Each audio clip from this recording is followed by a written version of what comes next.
Okay, oops. So our recording temporarily cut out there, but we're back on track. And just for everyone who's joined recently, just to say, my name's David Knight. I'm the chair of trustees for Wild Oxfordshire. You're very welcome to our annual lecture. And we now move to our main event. And I'd like to introduce our speaker. We are so pleased that Richard is able to join us for our annual lecture. Richard is a Oxfordshire resident, so very helpful there. And also, perhaps most importantly for us, he is the chair of the Oxfordshire Local Nature Partnership that Camilla was referencing in her talk as well. And we were so pleased when Richard agreed to become the chair, because he's exactly the sort of person that can help us make sure that things like the Oxfordshire Local Nature Recovery Strategy really does embed, and we turn the strategy into action, and that involves community groups, just as Camilla was talking about. So great stuff. Richard, I hope you don't mind me calling you a policy wonk, but looking at your CV, you very much lived in the Westminster bubble. So Richard has been a researcher in the House of Lords. He's been a senior clerk in the House of Commons, and he's been a policy advisor to the DEFRA Secretary of State. And correct me if I'm wrong, Richard, but I think most of your time there was spent with Michael Gove as the Environment Secretary, and possibly a tiny bit of time with Theresa Villiers. So if we don't get some good gossip about Michael Gove, we'll be disappointed. And as well as his time at Westminster, Richard has also done policy work at RSPB and also for the Wildfowl and Wetlands Trust. And I note that the current chair of the Wildlife and Countryside Link, where Richard now works, is Martin Spray, who was the chief exec at the Wetlands Trust, and indeed was a chief executive of BBOUT or when it was BBONT, I think, for a time. So very good, strong Oxfordshire links there. So all of that policy work and charity work has, I think, created the perfect role for Richard at the Wildlife and Countryside Link. So a charitable trust that's working with 80 plus organisations to advocate for the wildlife and countryside, and particularly in policy work.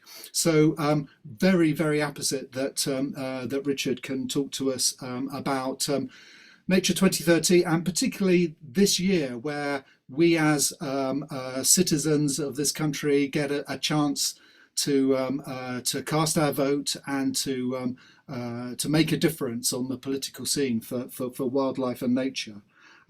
So that's all very exciting, but I suspect what you don't know about Richard is that the gain that we've had in terms of that policy work has been at the loss of ballroom dancing, because Richard tells me that he briefly and hopelessly studied the waltz under Anton Dubek, and luckily conservation came to the rescue, and I still think, though, that there's a possibility of a writing campaign to make sure that Richard is one of the contestants in Strictly 2024. But Richard, over to you, and political commitments into action. I wouldn't wish that on anybody, David, and it would be a quick step away for the audience if that ever happened. A nightmare. Thank you so much for inviting me today. It's brilliant to be with you, especially on such an auspicious day. I'm sure that it was firmly in Camilla and David and Claire's mind when they organised this event that the 31st of January isn't just the annual lecture of Wild Oxfordshire. It's also the birthday, the anniversary of the UK Environmental Improvement Plan. I'm sure you've all been out with the cake this morning already to celebrate. And in fact, our Secretary of State, Steve Barclay, has been celebrating this morning at the Temperate House at Kew, a birthday party for the Environmental Improvement Plan. I decided to be with you instead because I know what he was going to say. Mr. Barclay would no doubt have repeated the big promise that Theresa May first made at the Wildfowl and Wetlands Trust 6 years ago when the 25-year Environment Plan was launched, the precursor to the Environmental Improvement Plan, with that huge promise to be the first generation to pass on nature in better condition. She wandered around the wetlands and talked about how we've taken nature for granted for so long, but this government would be the first to make sure that we turn a corner and stop that long-term trajectory of decline and start to see nature recovery. Mr. Barclay will also this morning have announced some great new policies. You may have seen that today the government has announced that it's closing the sand eel fishery. That may not sound like a big thing in itself, but it's actually a fantastic step forward in UK action closing unsustainable fisheries. And as many of you will know, the sand eel is an absolutely keystone species in food webs in the North Sea in particular. If you've ever seen one of those pictures of a puffin with eels pouring out of the sides of their beaks, then you'll have a glimpse of how important the sand eel is for nature. Government has also announced today the outcomes framework for protected landscapes, so AONBs and national parks, and they've set a bunch of targets for how we can turn around the state of those mega landscapes from, at the moment, sometimes being in worse condition for nature than the wider landscape, to genuinely being the crown jewels of nature recovery that they could be. So these are all very positive announcements. No doubt Mr. Barclay will also rehearse the fact that the government has delivered 50 of the actions that were in the Environmental Improvement Plan in the past year, and say that was great progress towards the big target to halt the decline of species abundance by 2030. What he won't be saying, I'm certain, is his view on the Office for Environmental Protection's report on progress on the Environmental Improvement Plan that was published just over a week ago.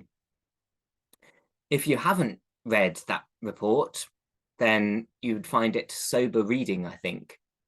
The Office for Environmental Protection, as you might remember, is the regulator, the wildlife watchdog that was set up by the Environment Act in 2021 to be the arbiter of progress on the Environmental Improvement Plan, and also the guardian of environmental law in England, taking the government to court if it doesn't fulfil its duties under environmental law. And the Office for Environmental Protection concluded a week ago that the government is largely off track in delivery for 8 out of 10 of the target areas set in the Environmental Improvement Plan. So the main one in our minds, of course, is thriving plants and wildlife, that apex goal of turning around nature's decline by 2030. And dig a little deeper and you find that of the commitments that were in the Environmental Improvement Plan, dozens are delayed. Think, for example, of the promise to produce a land use framework, so a way of guiding the way that we allocate our land for nature and climate, housing, development and infrastructure. The government promised a land use framework to help guide that. No sign of it. Think of the chemicals strategy, the pesticides strategy, the deposit return scheme, extended producer responsibility. There's a long list of actions that are missing in action from the Environmental Improvement Plan. And I guess it's worth summarising the words of the Office for Environmental Protection as a conclusion that the government needs to scale up action for nature, so increase its ambition in the core products that it offers to turn around nature's decline. It needs to speed up delivery, so stop the delays in those actions promised by the Environmental Improvement Plan. And it needs to show that the measures in that Environmental Improvement Plan actually stack up to the promises that they're meant to fulfill. And this is in some ways the key point. The Environmental Improvement Plan is meant to be like a carbon budget for nature. If you imagine those 5-yearly cycles of carbon budgets that we've all got used to, that set out how the government is meant to put in place policies and measures that will demonstrably take us to hit net zero. That's what we need for nature. Not a lot of fuzzy narrative and lyrical promises about how great it'll be when beavers are back.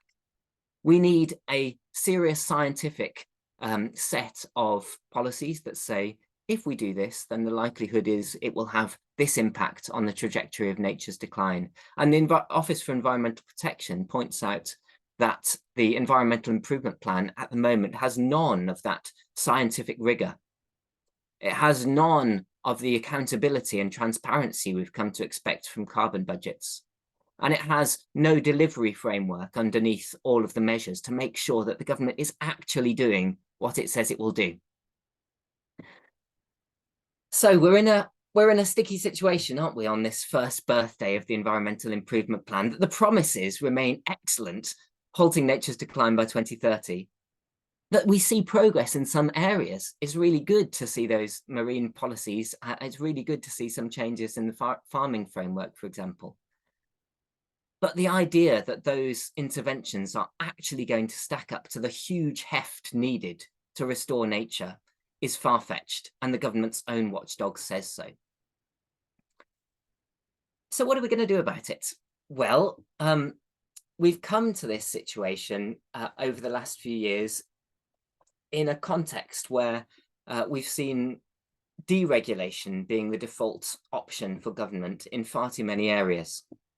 There's a huge political pressure to rip up red tape and to take away rules that somehow impose a burden on business.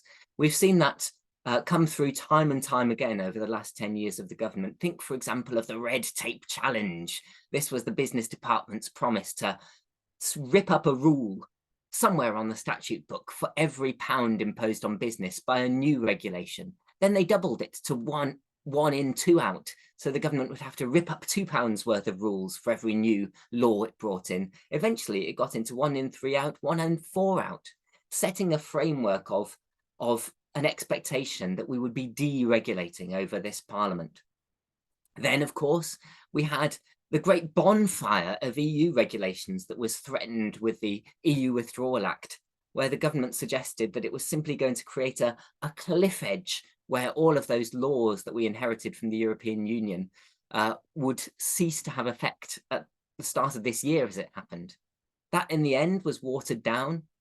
And instead, the government now has powers to replace those laws with voluntary measures or with domestic options through secondary regulation. And in fact, we're about to see a whole swathe of former European laws being taken off the statute book.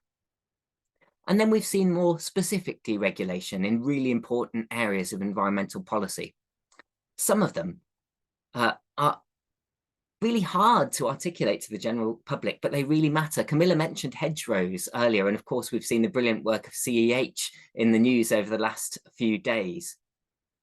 Hedgerows have, of course, been protected under cross-compliance rules from the Common Agricultural Policy. Nobody's sad to see that mad policy go, where we paid people simply for owning land. But having a basic set of good practice regulations in place that say, if you're going to be in receipt of public money, you should abide by certain standards of good environmental management made sense. And we've seen the government take action to get rid of the cap, but we haven't seen it replace some of those basic farmland regulations. And hedgerow regulation is an outstanding example. So, for example, are rules around riparian buffers to protect our rivers from farming runoff. Those simply haven't been replaced when the CAP has been taken out of our statutes. And then we've seen deregulation in other areas like chemicals policy, where the really tricky situation that comes from Brexit, whatever you think of Brexit, we are in a situation now where the UK is expected to judge chemicals regulation on the basis of a tiny fraction of the information we had access to before. We don't have access to the European REACH database, so that's the big database of information about chemicals. And so what's the government doing? It's proposing to take away many of the rules that regulate how chemicals are brought onto the market and authorised for use in the UK. We're already falling behind on taking toxic chemicals out of the marketplace. And the government's proposing instead to save £2 billion by making it easier for chemicals to be licensed for use here in the UK. So the first of those big pressures that I wanted to mention is this deregulatory drive, the sort of automatic political assumption that the way that we drive progress as a country is to get rid of those pesky rules that so often are environmental protections that we rely on. The second big sort of societal pressure that the government's faced in running up to the 2030 targets is, of course, cost of living crisis and the international situation, where pressures like the Ukraine crisis have led to soaring costs for farmers and rising costs at the shelf for consumers. And that, of course, poses a real pressure on politicians to do anything that might affect the price of the goods that we pick up off the shelf. So when it comes to the ridiculous situation that you can get a cheap chicken for less than the price of a pint of beer, anything that might turn that around becomes politically anathema for parties wanting to say that they're going to keep things easy for consumers. And the third big pressure we've seen is the sort of culture wars horror of the backlash on climate change, where an assumption that we've all come to rely on really over the last 2 decades, that whatever they disagree on, all the parties can get behind the basic assumption that we're going to act for net zero and speed our transition to a clean economy, was under threat towards the end of last year when Mr. Sunak decided he would row back on those net zero rules that had been laid out as part of the transition plan. So things like transition to electric cars, to improve home heating and insulation. These have become potential wedge issues in the run-up to the election, where parties can differentiate themselves by saying that they'll go for a common sense, slower approach to climate mitigation, rather than racing ahead as the Committee on Climate Change advises. So it's in that context of a rush to deregulate, cost of living crisis, and rising culture wars that we come to a general election where the very next parliament will determine whether we hit that key target of halting nature's decline by 2030. And it's into that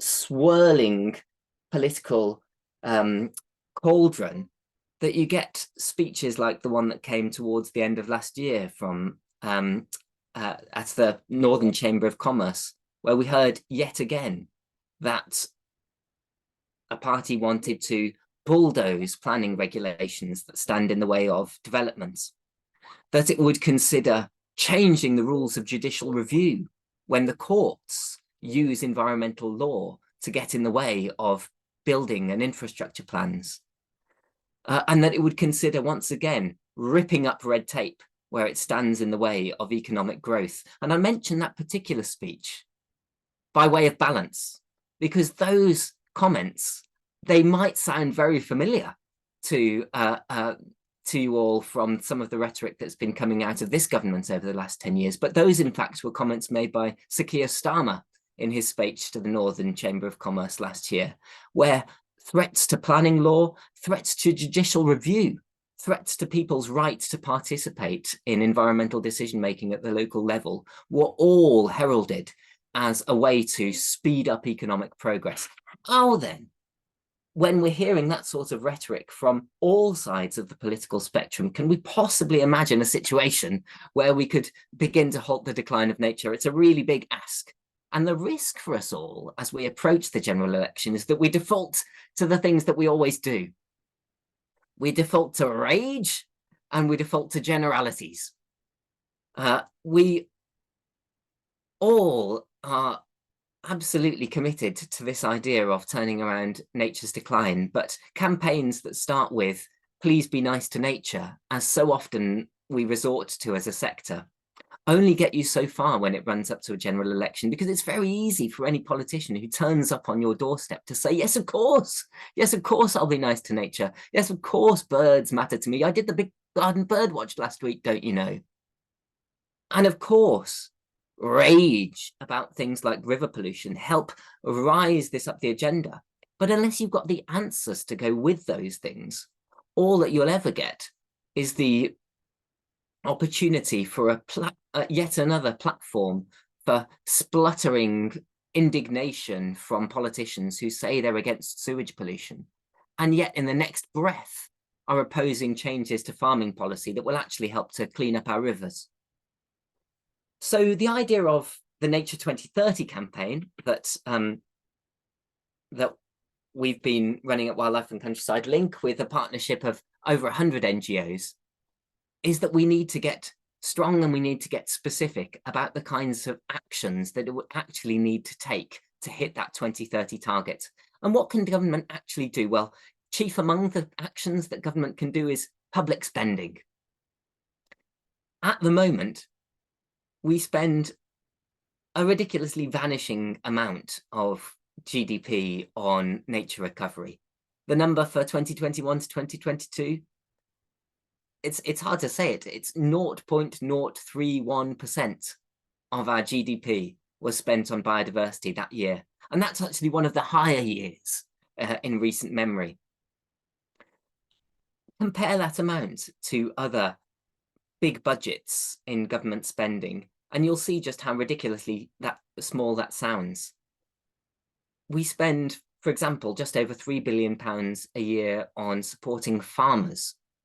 Farmers who look after 70% of our green infrastructure. Farmers who are there to provide healthy, sustainable food. We spend £3 billion on that. We spend 11 to 14 billion pounds a year on roads alone.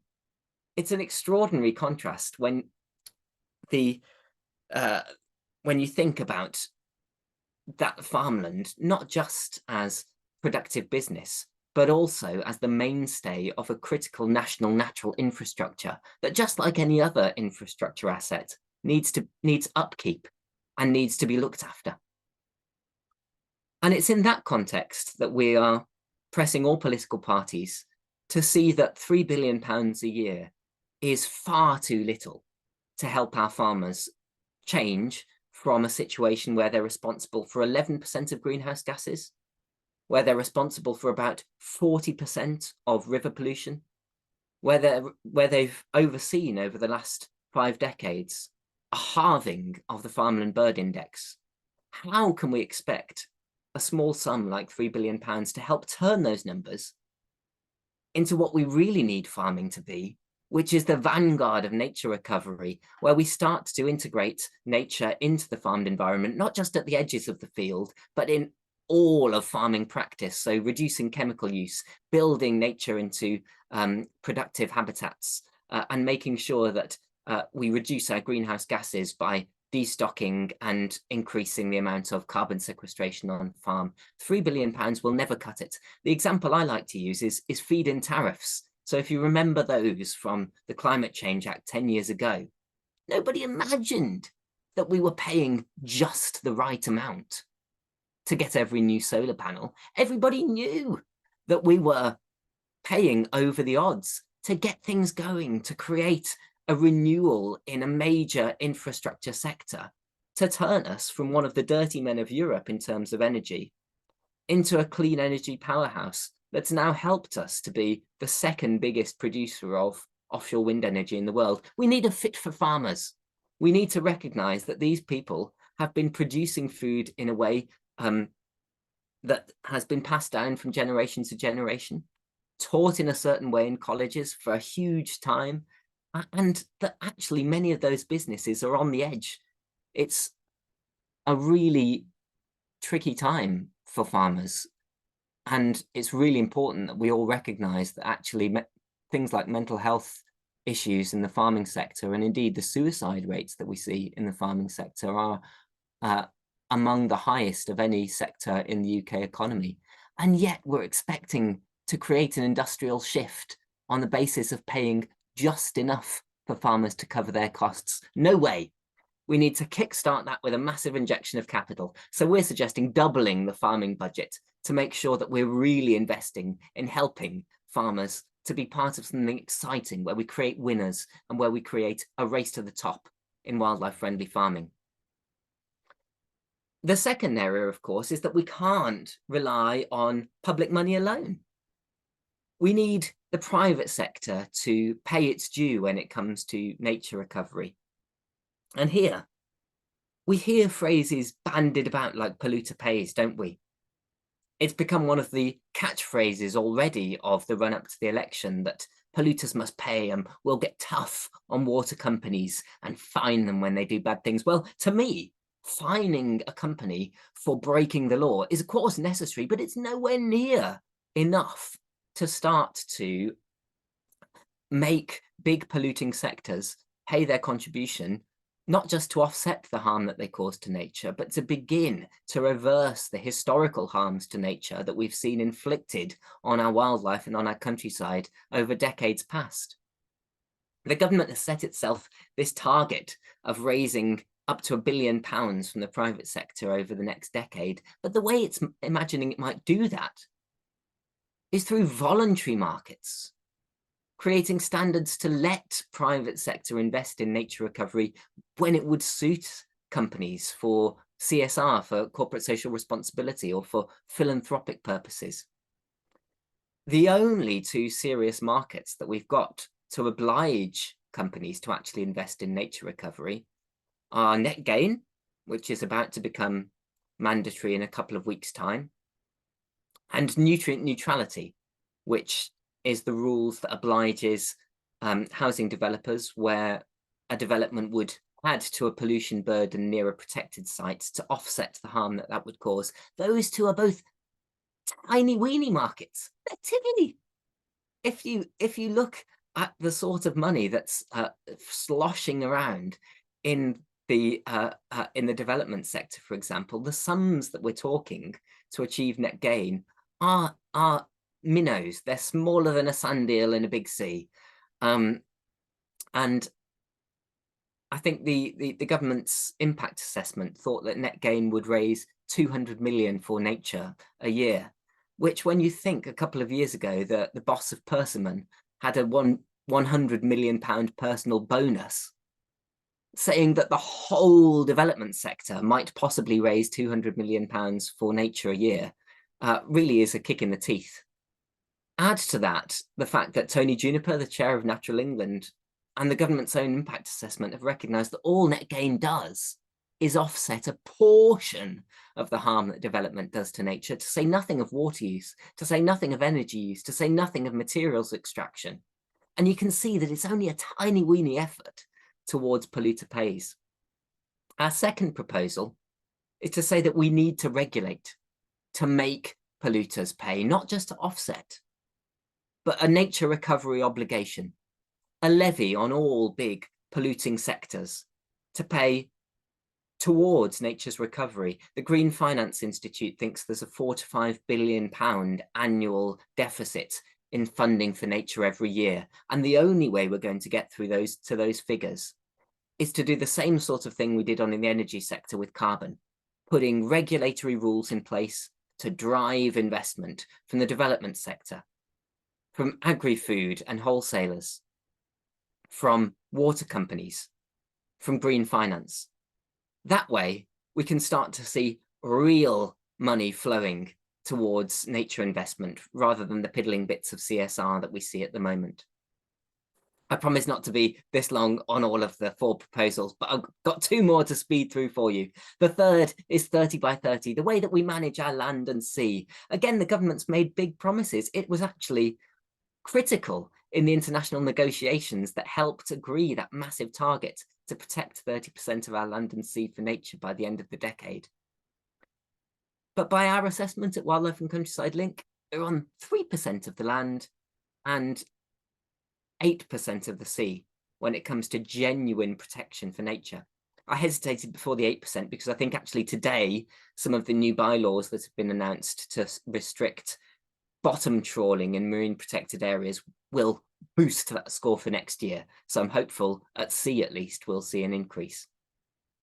So the government needs a credible plan to deliver that 30 by 30. And that surely needs expanding the area of protection from the 8% that's protected now.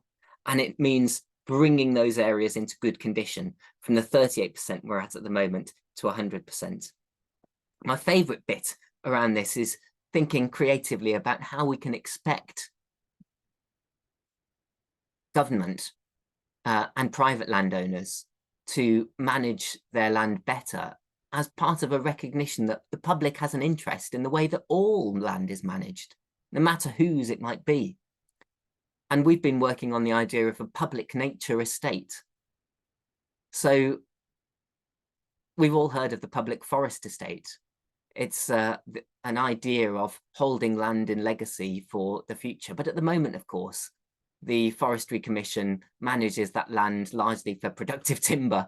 It's starting to think about biodiversity, but imagine a situation where instead you could think of the government, which is the second biggest landholder in the UK, think of that government departments as managing that network for nature instead of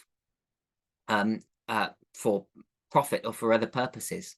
Think of a situation where instead of local authorities having to sell off assets like county farms, where actually they're being supported to purchase strategic land acquisitions or important nature assets like old reservoirs to build up a nature recovery network from the bottom.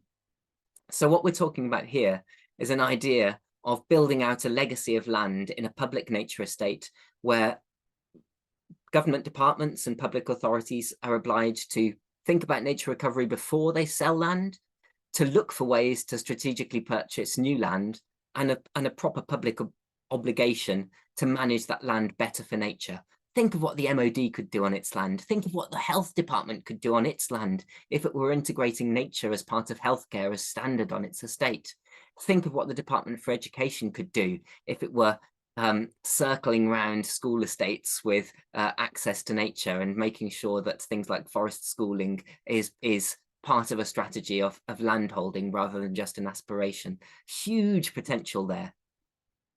And finally, we want to talk about environmental rights. This is something that is close to so many people's hearts in a time when we've seen tragedies like the losses that families like the Kissy Debras have faced, where air pollution is causing people to die prematurely. 40,000 people die prematurely a year from air pollution. Think of the awful realization that people felt when, having been out swimming in their local river or on their coastlines, found that pollution has essentially been overlooked for so long, and they've been swimming in seas of gastroenteritis doom. Think of the lack of green space that so many of us face in our daily lives, when a third of people don't have access to green space within 15 minutes walk of home, and all that does to raise up issues like cardiovascular and musculoskeletal disease. These are real social issues that a government needs to face up to. Governments notionally signed up to the idea of environmental rights for everyone, but on the very same day it signed up to the UN's resolution on that front, it put out a press release saying we're signing up only because we think actually we don't have to do anything to make this happen. We think an Environmental Rights Act to make sure that everybody enjoys the right to a healthy natural environment should be part of our basic constitutional law here in the UK, so that when public authorities make decisions that might affect somebody's right to a healthy air, healthy water, or access to green space, that's clearly a right for everyone to enjoy, and not just those who are privileged to live near a natural green space or a place with clean air. So those are our proposals. 4 big proposals: public spending, double the farming budget; private spending, make the polluters pay in law; 30 by 30, expand that public nature estate; and an Environmental Rights Act to make sure that everybody can enjoy a healthy natural environment. And those are the pitches that we're putting to the parties at every level at the moment. We're talking closely with all of the big political parties in the UK to urge them to get there, but we're never going to achieve it unless this is something that comes both from the bottom up and from the top down, with public campaigning, with mobilization, and with buy-in from the bottom. So I was really pleased, Camilla, to hear what you're doing with parish councils to think about how they can manage public land better. I'm delighted by the energy that's behind the local nature recovery strategy here in Oxfordshire, so that we're identifying some of those spaces to improve for strategic projects for nature investment in the future. This year, if we're going to achieve the cut through we need to get beyond the platitudes of be nice to nature and stop sewage and get to the specifics, so that when those politicians arrive on your doorstep, you're armed with the question, are you going to increase public spending for nature because 0.031% of GDP just isn't enough? Are you going to look after farmers because paying them just to cover their costs is never going to drive the change that we need for rural economies and to see nature integrated across the farming environment? Are you going to do 30 by 30? It's a lovely press release, but we're on 3% of the land at the moment. So where are we going to see those improvements? And do you really mean it when you say that everybody should enjoy the right to a healthy environment? Will you legislate in the next Parliament to turn that from more than an aspiration into something that becomes a legal right, human right to a healthy natural environment? So we'll keep battering at them at the national level. We hope next year you'll join us in major marches in Westminster and around the country to raise the flag for nature. We hope you'll sign the Nature 2030 petition. 80,000 people have done it so far. We hope to get to 100,000 pretty soon. And we hope from the local level, every time those politicians turn up on your doorstep, you won't just say, please be nice to nature, but you'll rehearse those clear questions that put them on the spot for what the specific changes are that we need to get to the 2030 target. And with that in mind, when it comes to the next birthday party for the Environmental Improvement Plan, I guess what we're all hoping is that instead of unwrapping one or two nice sweeties like a change to marine protected areas and protection for sand eels, that instead of a single birthday present of nice announcements for nature, that those kinds of interventions become business as usual for a rapid change to help us meet those 2030 targets. And I'll leave it there. Richard, thank you so much. You've given us a perfect script when prospective parliamentary candidates turn up at our front door seeking our votes whenever the general election is this year, or possibly even through to January 2025. Audience colleagues, we would love you to put your questions now in the chat, and we'll be trawling through the chat and pulling out questions. To give people a chance to reflect on what you've said, Richard, and to do a bit of typing, I can take chair's prerogative and ask the first question. And whenever I hear the sort of halt the decline in nature by 2030, I mean, it's good in some ways, but it always just reminds me that all we're doing when we get to 2030 is halting nature's decline, and we're not even doing that. So I assume, you know, it's declining and possibly even accelerating. And I don't know quite how to frame it as a question, but it seems it doesn't seem a really sort of exciting and dynamic. You know, we're going to stop things getting worse, and it's going to take us 6 years to do that. What's your reflections on that? I mean, is it just pragmatic and realistic, or could we be more you know, sort of excited about perhaps 2050 sort of target? Yeah, it's a really tricky one, David. And you know, in the global biodiversity framework, we're expected to have a economy that works in harmony with nature by 2050. And indeed, in the Environment Act, there's a 2042 target to increase the species abundance by 10%.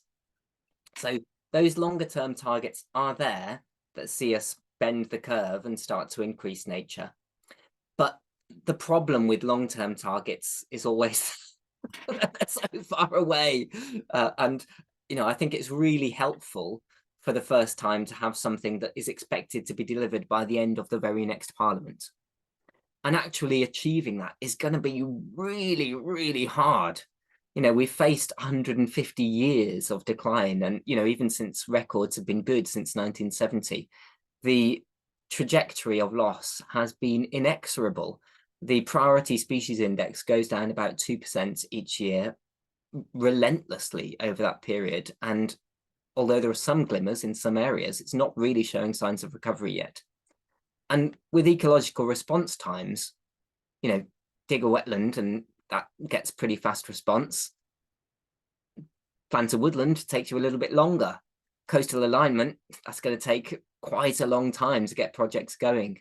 So it's a really tall order to actually start to see real changes by 2030.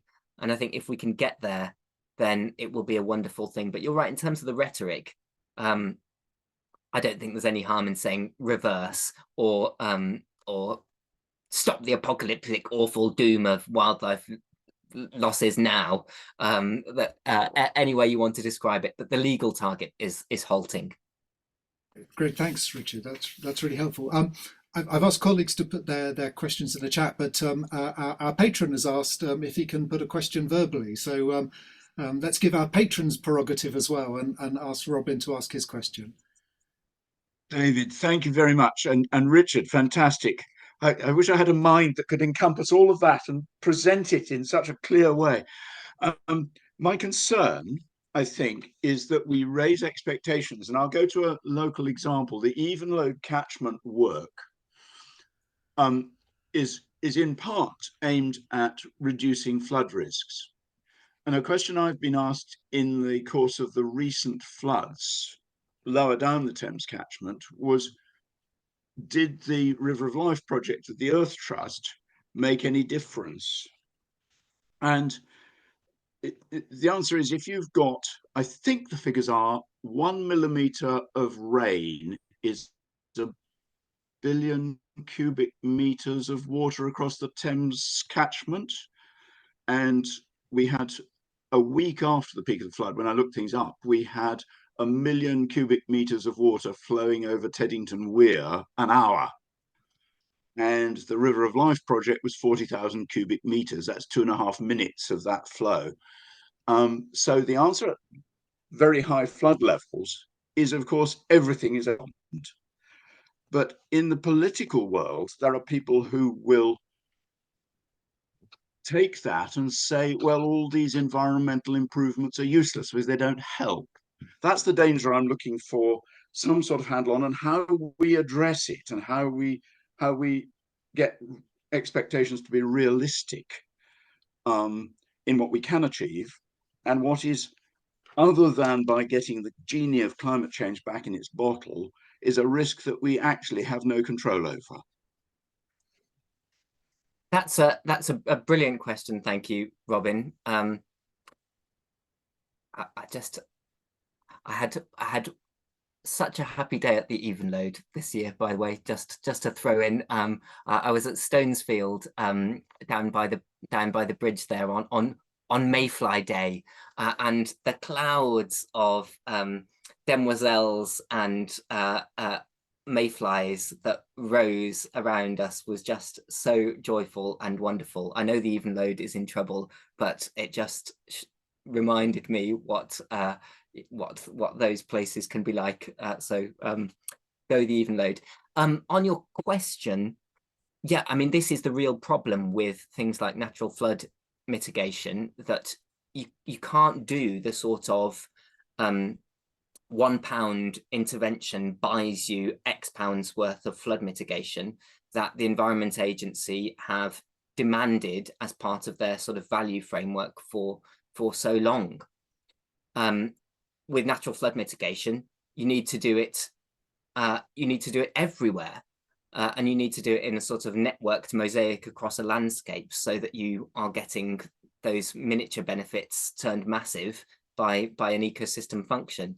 And at the moment, we're finding it's really, really hard to get over the sorts of cost-benefit calculations that are required. And the same is true for things like improvements in water quality, where we turn again and again to concrete infrastructure and chemicals to improve water quality instead of riparian buffers and treatment wetlands, for example. And I think the way through it is a bit more technocratic than the big politics, actually. we need to make sure that Ofwat for the water quality side and Environment Agency for the flood mitigation side have a sort of nature first approach to floods and water quality spending, where they allow water companies and other regulated assets to invest across a catchment, with the expectation that doing it in a systematic way will lead to networked results rather than a single intervention goes to a single result. And we're making some progress on that, and it'll be really important in PR24, the price review that's coming up for water companies, that we all put pressure on Ofwat to let them do that kind of investment. The big politics of it is that at the moment, those agencies, Ofwat, Environment Agency, Forest Commission, MMO at sea, none of these have nature recovery targets in law, and they don't have the same guiding focus on the 2030 targets as the central government does. So a really simple fix for an incoming government would be to include Climate Change Act targets and Environment Act targets among the statutory goals of all of the DEFRA family. And you might start to see a sort of nature first approach to those flood mitigation and water quality issues. One more thing to say on that, which is just that I know that Jane and the Earth Trust team very much have some of this in mind, because we've been rubbish as a sector at grabbing that evidence for cost effectiveness of individual interventions and showing what you get in biodiversity and ecosystem services terms in a way that can speak to the Treasury. And it's really incumbent on us all every time we do these projects to gather the evidence and turn it into the sort of economic language that will speak to those economic regulators. That was far too long an answer, sorry, but I hope it's covered a few of the bits. Thanks, Richard. So it's great to see some questions starting to appear in the chat, so thanks for all those. Keep them coming. So Richard, Maria Spink writes, loving all your proposals, but who will hold the public and private bodies accountable? Do we need more radical solutions, such as giving legal rights to nature? And do you think there's any teeth in the ongoing River Ouse Charter?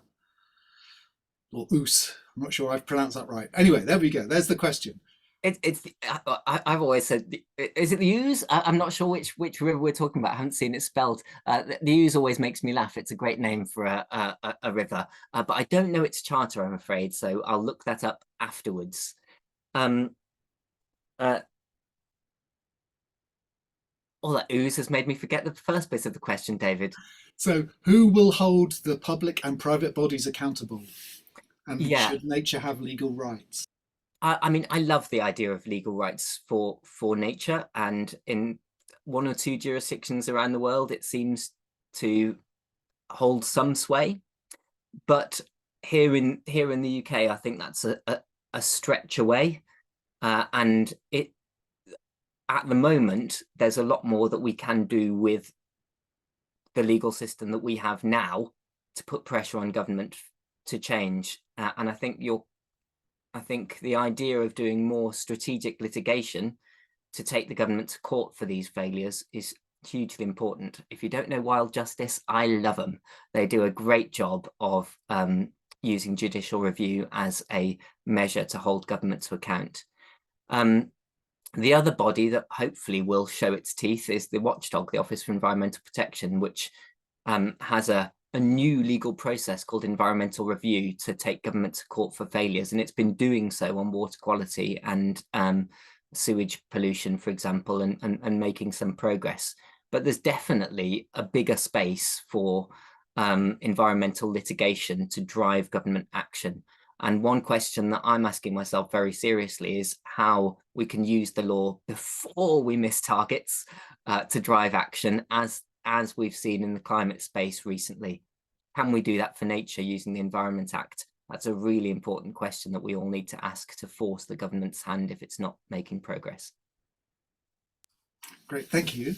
So a question from Keith Mellon, who asks, how effective do you think the task force for nature-related financial disclosure might be in contributing to changing flow of finance from destruction of nature to recovering nature? another great question, and I think the Task Force for Nature-Related Financial Disclosure is a good thing. In the section I was talking about on driving private sector finance, regulatory requirements to invest in nature recovery really rely on a strong framework of disclosure of impacts and positive planning to become nature positive. So actually that kind of reporting and disclosure is fundamental, and we've seen improvements in some areas, be they quite partial. So, you know, the net gain metric, love or hate it, does give a new metric for helping us to articulate the habitat impacts of development. The new framework for deforestation risk commodities helps us to see where in a supply chain companies are causing deforestation in the Amazon, for example. And just we're starting to cast a little bit of light on those critical supply chain issues, because the last thing we want to do is drive it abroad as well. TNFD, I think, will be helpful, but it is really qualitative. So I think lots of the answers that you'll get from companies through TNFD will be quite discursive descriptions of what they're up to, rather than the really sort of numerical focus on impacts. How many gallons of water are you taking out of the environment?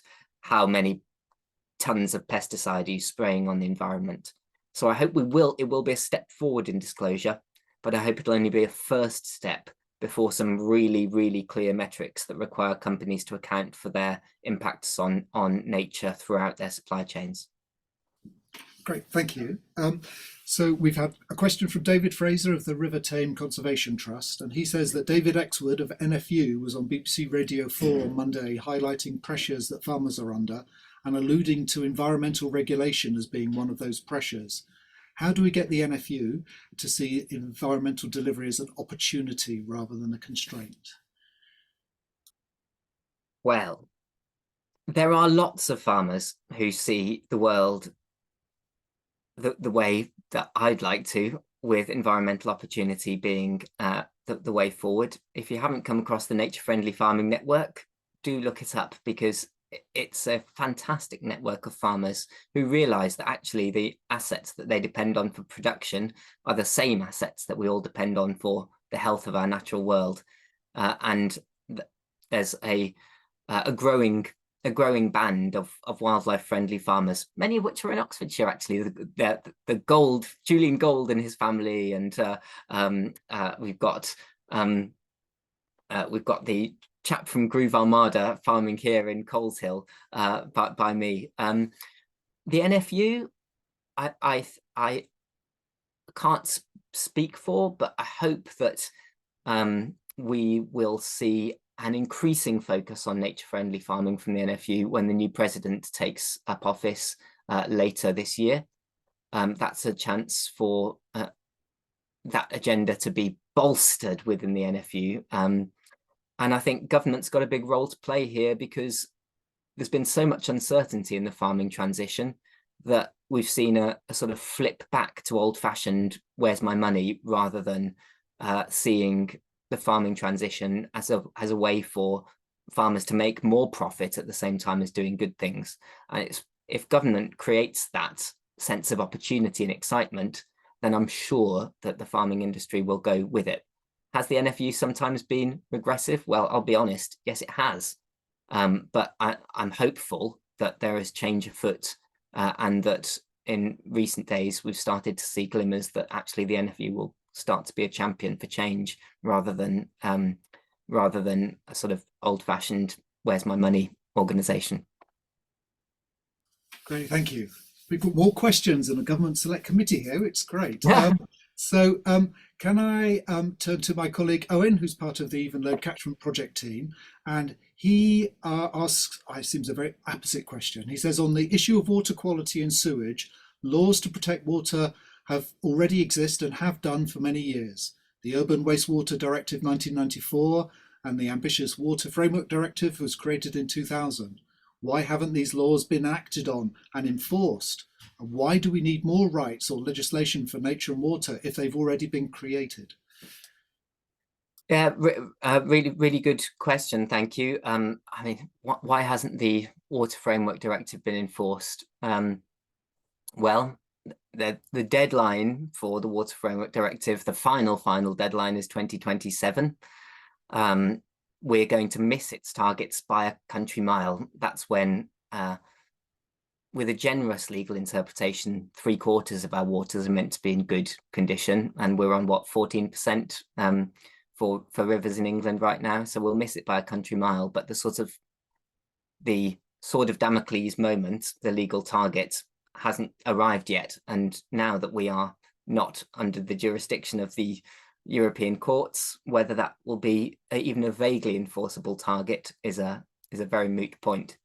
As to the question of why haven't we enforced the other aspects of the law, I mean, it's a case of terrible corporate unlawful action in many cases, isn't it? The fact that companies have been allowed to get away with such woeful behaviour, and that permits have been looked upon expansively as if they allow for sewage to be pumped out as standard rather than as a genuine, unexpected, once in a blue moon event, is one of those big examples of corporate unlawfulness that stands out for me, like the chemicals pollution of the PCBs, or the defeat devices that Volkswagen did on its cars when it allowed them to pass industrial tests, even though they were polluting more. It's absolutely terrible. And getting enforcement up and running properly is, of course, the flip side to having stronger laws. And that means that the cuts that we've seen to Environment Agency and to Natural England and to other regulators have to be reversed. And critically, that local authorities and others who are meant to be policing and checking a lot of these rules are properly provided the means to do so. One big fear for me is things like net gain, that we sign contracts for 30 years of habitat that in many cases will never exist in the first place, let alone have a chance for a local planning inspector to go out and check 20 years down the line whether that's still being maintained. Until you have the investment in the enforcement and the monitoring that's needed to uphold the law, you're right. There's no point having one without the other. And you've mentioned biodiversity net gain, and our next question is about that exact topic. So Henry Oliver asks that he's troubled by the unspoken motive behind biodiversity net gain and nutrient neutrality, which seems to enable more damaging change by possibly compensating for some of the damage.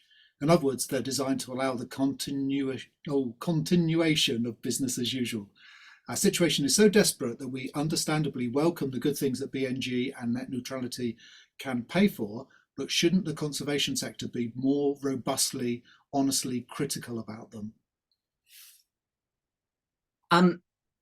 Well, I think we should be critical about the bits that don't work, like the monitoring and enforcement side, absolutely. And I think we should be hugely challenging about the fact that they are a drop in the ocean compared with the need, which is what I was describing before. Personally, I would like to see net gain multiplied by 10 and 100, a requirement of 100% net gain. That's something that the Liberal Democrats have now signed up to, but it's not on the map for other parties at the moment.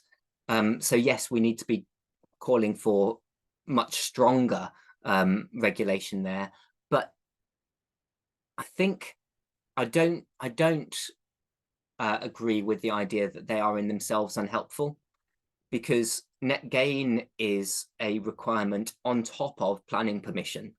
It doesn't actually allow planning to go ahead where it wouldn't have been allowed to otherwise. It's basically an additional tax on top of existing planning requirements. It's tiny, but it shouldn't allow a development to go ahead that wouldn't have done anyway. It's an additional condition on top of existing planning rules. With nutrient neutrality, that's equally a really, really important principle of law. Nutrient neutrality comes from the habitats regulations from the European Habitats Directive. And the reason it has to happen is because those are our strictest conservation laws, and they say where any development or plan is likely to have a material impact on a protected site, first you must mitigate or avoid, and if you can't do those things, you have to compensate. And those compensations in areas like, you know, they've created some amazing habitats in the past, and they are vital to make sure that we don't just let things happen anyway. But ask me, should they be 10 times more? Absolutely. Should they cover loads more environmental impacts? Yes, absolutely. And ultimately, should we have much stricter protection that says you can't develop in our most precious environmental sites? Yes, we should. Does that make sense? So they're not bad. I genuinely don't think that they will allow things to happen that wouldn't have happened anyway, but they're nowhere near good enough. Okay, it's interesting because I think there's a couple of questions here that on a similar sort of theme around development and so on. So Lucy Tolhurst thanks you for your fantastic talk, Richard, and says, reversing the impacts is the key. As part of the Oxfordshire Donut Economics Group, I'm seeing that helping people make the connection between people's health and well-being and the dependence on ecological systems is key to getting public support for policy changes. Do you see a shift in this understanding despite the increasing voice of naysayers and hardened growth advocates? Yeah, I do. It's never enough. It's never enough. And the sort of siloed walls that keep the world of health separate from the world of nature, and the world of resilience separate from them both are always too high. But I am starting to see a change. We've teamed up recently with Breast Cancer UK to do work on chemical pollution, for example, and it's been fantastic to have the boss of Breast Cancer UK speaking alongside us to say, why are we allowing forever chemicals to be sold in consumer products? Can we really live with a world where you've got PFAS on dental floss, or on the packaging, your grease-proof packaging your food comes in? And it is a really powerful thing when that health voice comes in with a nature voice. Similarly, we're starting to see ethnic minority groups speaking out about how the lack of access to a healthy natural environment falls more heavily on poorer demographics and on ethnic minority communities, and that sort of intersectionality of social issues with environmental issues is becoming more powerful than ever. So the more that we can do to corral those voices together, you're right, the more chance there is to speak to a wider constituency of support than we are at the moment. And one thing I can say that Steve Barclay, the current Secretary of State, has been good at is thinking about what his health role taught him in his environmental role, and he's described himself as an evangelist for social prescribing. So I hope, we might see more of that kind of thing in future.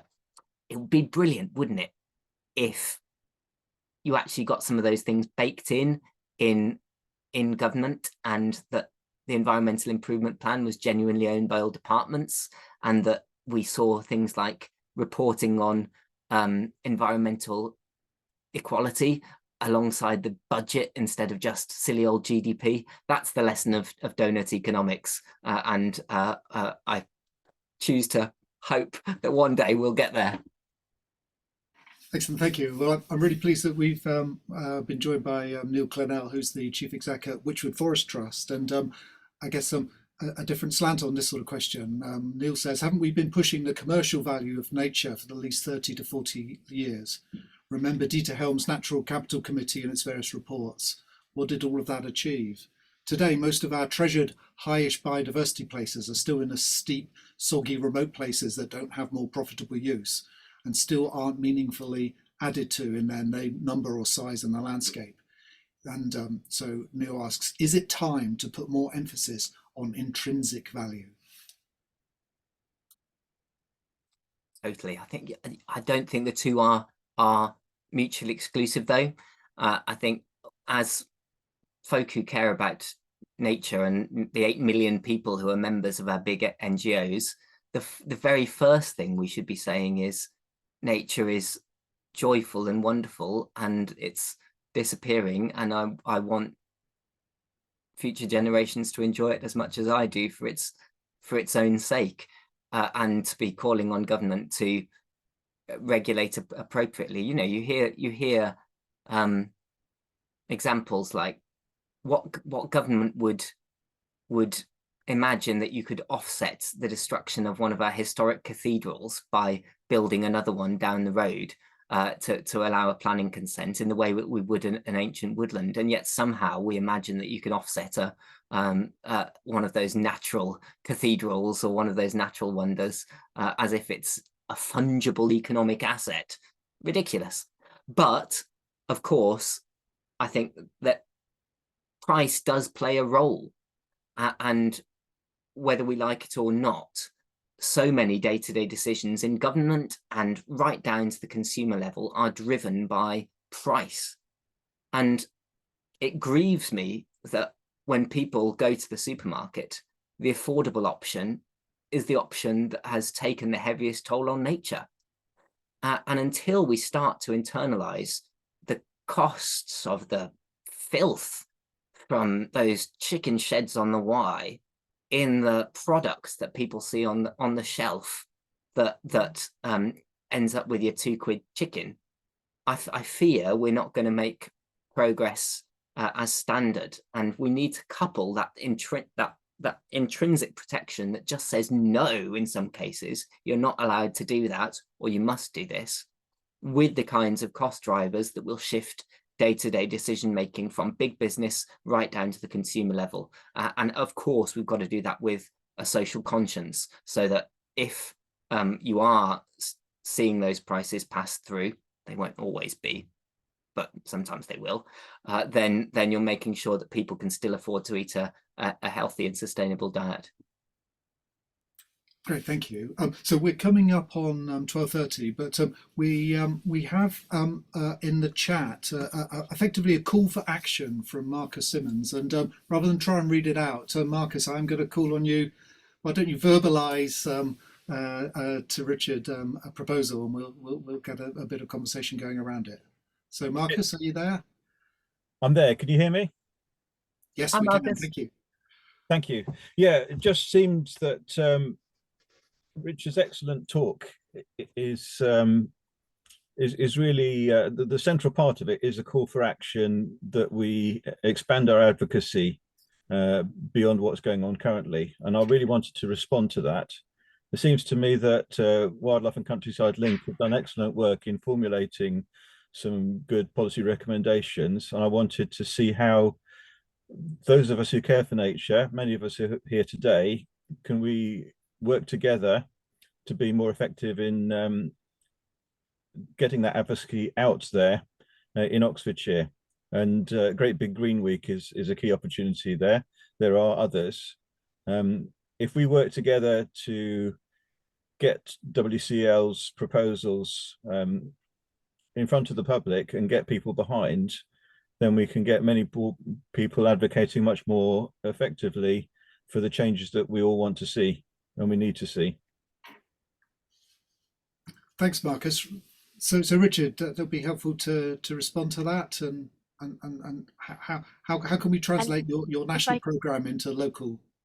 Yeah, if I could just step in there actually, because we Wild Oxfordshire are working with Earth Trust and also CAG Oxfordshire and Community First Oxfordshire in particular, but all of this is part of our the Oxfordshire Environment Board to amplify the message from Wildlife and Countryside Link into Oxfordshire, and there's we've got some space on the OxEv website about that, and areas, the place where you can sign up to the petition, and we are working on some publicity around that as well. Having said that, of course, if everyone else can do that as well, then it'll be even more effective and reach even more people. So yeah, I agree, Marcus, it's a brilliant idea, and Catherine from CAG is working with us on that as well. But like I said, the more people, the better is always the thing. Definitely, thanks, Camilla, and it's brilliant. It really is brilliant to have. David, you called me a policy wonk at the start, and it's a curse, and it's true, and it can be such a turn off, but it makes a huge difference when folk are armed at the local level and willing to talk about the details and the specifics, to call out government on its record and to move us beyond platitudes. So I'm really grateful for what Wild Oxfordshire and partners like the Earth Trust and others are doing. And Marcus, you mentioned Great Big Green Week. We're great chums with the Climate Coalition, who organise Great Big Green Week. And what I hope is that some of those questions that I've framed as we went through around public spending, private spending, land management and environmental rights might find their way magically into the materials that Climate Coalition partners send out to communities this year, so that candidates all over the country are hearing the same questions. And that really does make a difference, because they will all have to report to their big bosses what's coming up on the doorstep, and they'll all be seeking help with those answers. And that's the sort of thing that drives the internal motors in the parties to actually go beyond warm words and to promise some action. Great. That seems such a great point to finish on. So thank you so much, Richard. I'd like to thank my colleagues at Wild Oxfordshire, to Claire and Camilla, for the work that they've put in to make this happen. Most importantly, to thank Richard for being our key speaker. And I have just one final question for you, Richard. If I go 1, 2, 3, 1, 2, 3, 1, 2, 3, does that not get your feet twitching? Yeah, you're lucky the camera's up here. It's already Peel Leeds heading off for lunchtime. Oh, yeah. Happy days. We'll all do a dance when we meet the targets, hey? I'm going to hold you to that. So thank you, everyone in the audience, for joining us for our annual lecture. Thanks for a great set of questions. Apologies, we couldn't get to all of them. And Richard, we continue to look forward to working with you as part of the local nature partnership, and hoping for great things as part of the nature recovery strategy. So thank you, everyone, and enjoy the rest of your afternoon.